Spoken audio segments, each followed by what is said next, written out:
Hey, what's up guys? Today's video, let's learn how to fix Google Play Store not working in your Samsung. So this could be a technical issue. So what you have to do is head over to your settings app, scroll all the way below, then tap on apps. Here directly search for Play Store or Google Play Store. You will see Google Play Store, open it. In here tap on storage and clear the cache. Once done, tap on force stop, then tap OK. Now head back to the settings homepage.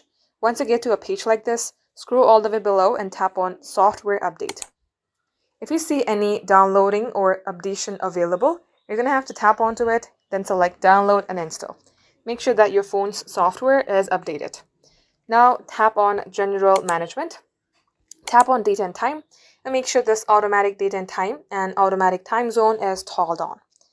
Once that is all done, restart your device, launch a Play Store, and it will hopefully work. Thank you for watching.